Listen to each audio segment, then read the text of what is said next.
In this tutorial, we will cover working with the new Block Shadow tool in CorelDRAW 2018. The Block Shadow tool is a dynamic interactive tool, very similar to the extrusion tool, but yet simplified, giving you the ability to easily add depth and dimension to your designs, as you can see with this soccer logo here. One of the benefits of working with the Block Shadow tool is that it is simplified compared to the extrusion tool. This makes this tool ideal for those of you who are working with vinyl or other materials and cutting with a plotter. Those of you who need nice clean lines. And when you go through the extrusion tool, you end up with many different vector objects sometimes. But with the Block Shadow tool, you get a very simple vector line or object. If we go to View and Wireframe, you'll be able to see that. If I zoom in here, you can see we have nice clean lines without all of the vector elements and line segments and vectors that would be created by the extrusion tool. Come back here to View, and I'll go back to Enhanced, and I'll pull back on my mouse wheel to zoom out a little, and I'll zoom in on this Block Shadow text that I have here, and we'll take a look at the basic functionality of the Block Shadow tool. To start working with the Block Shadow tool, go over to the toolbar. Here we have our interactive tools, typically set to the Drop Shadow tool. Left click, hold down, the flyout menu will pop out, and down here at the bottom is the Block Shadow tool. I'll left click on that, and you can see the icon will change with my cursor. I now have the Block Shadow tool. You'll also notice that the properties bar will change in Corel to the Block Shadow properties bar. To create a block shadow working interactively with the Block Shadow tool, I would do is select my object and start working with it. I'll select the white outline around my Block Shadow text with one left click. Then hovering over that, I'll left click, hold down, and begin to move my mouse. And you can see the blue lines, and here I'm going vertically underneath the text. I could go to the right or the left or above, working interactively with this tool.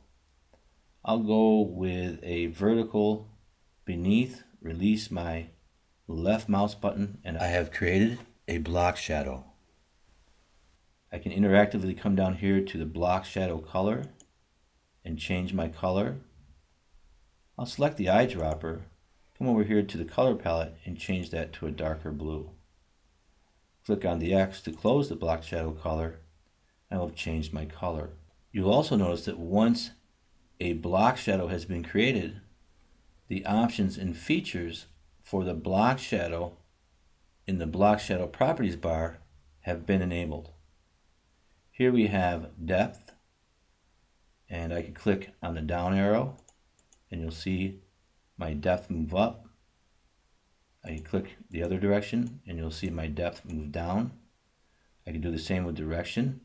Here I can edit the color. Here we have the Overprint Block Shadow tool, and that will set the block shadow to an overprint.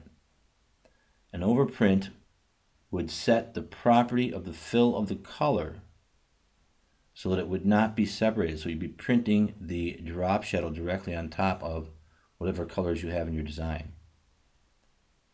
Here we have Simplify, which will simplify your block shadow. Here we have Remove Holes, which if we click that, we see that the holes will be removed from the block shadow. Here we have Generate from Object Outline, which enables the Expand Block Shadow. If I disable that, it will disable the Expand Block Shadow. We'll go ahead and enable that, and then we'll come here and we will left click and push this up to about 7. And you can see we now have expanded the block shadow, and it's created kind of like an outline effect.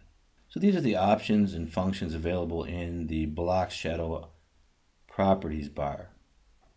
Now that we understand the basic working of the tool, we'll see how we can very easily and quickly dress up a design to give it some more depth. Here we have a soccer logo design. We see here we've applied some block shadows to it, and we can see that that really gives the design some depth. It gives it some more life, I guess you could say, compared to this flat looking logo. To get started, I'll push forward with my center mouse wheel. I'll zoom into these stars. I'll left click, select those, and pull this down to right about there. I want to kind of be centered, and release that, and you can see that effect. I'll come down here to the soccer using my center mouse wheel to zoom in and zoom out. Select that, left click, hold down, pull down to the center, give that some block shadow underneath. Now I'll come up here and I'll give that some expansion. So I'll expand that a little bit. And I can click that down to say right about there at 5. And we can see the change in the design as we add these effects. Zooming in, I may want to give this some more depth. So left click and pull down there. And you want to come up and give it a little bit more expansion right about there. And I can come here and click on the champs, and we'll left click, hold down, and pull that down and give that a block shadow.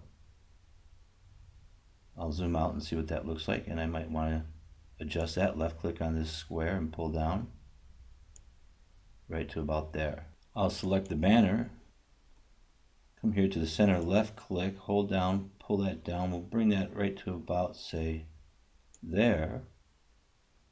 I'll come down here to the 2018, left click, select that, pull down, and give that a block shadow as well.